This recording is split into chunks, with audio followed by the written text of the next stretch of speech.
जी ने पूरी पृष्ठभूमि बता दी और उसके बाद हमारे मित्र अश्वनी वैष्णव जी ने जिस प्रकार से हर एक बातों को रखा है, तो उससे स्पष्ट है कि यह बिल प्रोग्रेसिव बिल है।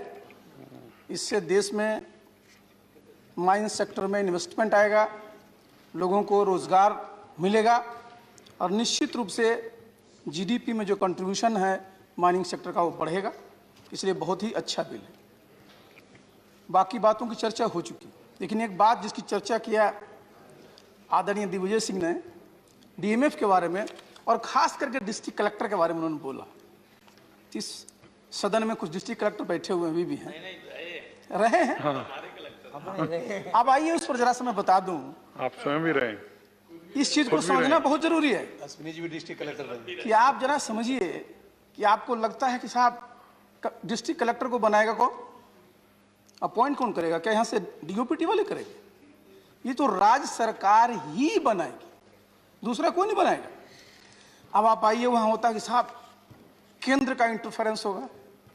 मैं यही आपके सामने रखना चाहूंगा दिग्विजय बाबू कि हम लोगों को इंटरफेरेंस और इंटरवेंशन में फर्क इन्वॉल्वमेंट में फर्क समझना चाहिए।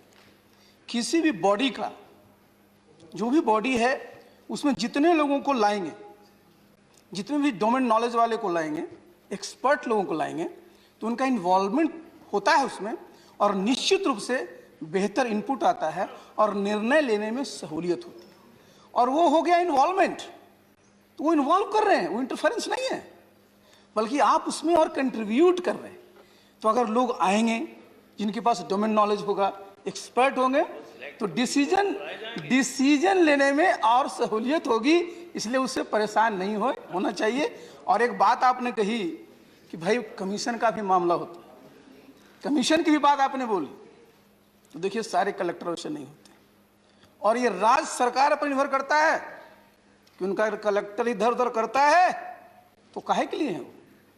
उनके पास सारी एजेंसी है और इस पर कस करके प्रहार करना चाहिए। तो इस पर तो इतनी बात रही। मैं तो बिहार से आता हूं, तो बिहार में तो भी माइंस बहुत बचे नहीं हमारे पास, लेकिन मेरा इसमें अनुरोध है। बिहार में माननीय मंत्री जी सर्वे कराया गया था, खास करके हमारा जो कोसी का इलाका है, पूर्णिया का इलाका है, जिसमें हमारे यहाँ संभावना व्यक्त की गई थी कि हमारे यहाँ गैस मिल सकता है, पेट्रोलियम प्रोडक्ट मिल सकता है।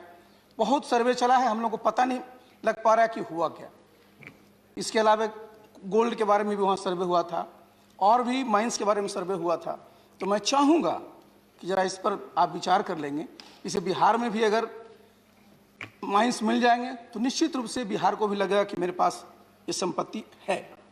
इसके अलावा हमारे पास आजकल जो माइंस है वो है बालू, सैंड, और ये उत्तर प्रदेश में भी है। तो मेरा एक अनुरोध होगा कि जैसे रेलवे में आपने एक फ्रेट कॉरिडोर बनाया है, क्यों बनाया है?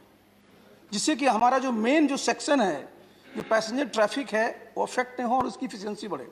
पहले आप देखिए उत्तर प्रदेश में, पूर्वी उत्तर प्रदेश में जो गन्ने के मिल लगाए गए थे उस जमाने में, तो जो मेन सड़क होता था उससे अलग जो है, जो बैलगाड़ी पर चलती थी, वो गन्ने ढुलाई होती थी, उसके लिए अलग से सड़क बनाई गई थी, जिससे कि मेरा सड़क जो है वो ना हो।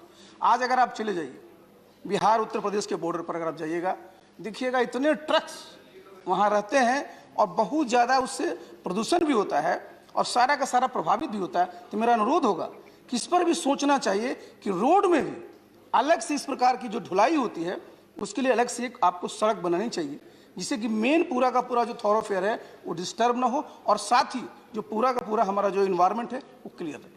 और एक अनुरोध और है कि देखिए, जो भी हम माइंस और मिनरल्स की बात करते हैं तो दो चीज़ को हमको ध्यान में रखना चाहिए कि इन द लॉन्ग रन, जैसा फिगर दे रहे थे अश्वनी जी, कि हमारे पास जो भी मिनरल रिसोर्स है फ्यूचर में हमारे लिए वो उपयोगी रहे।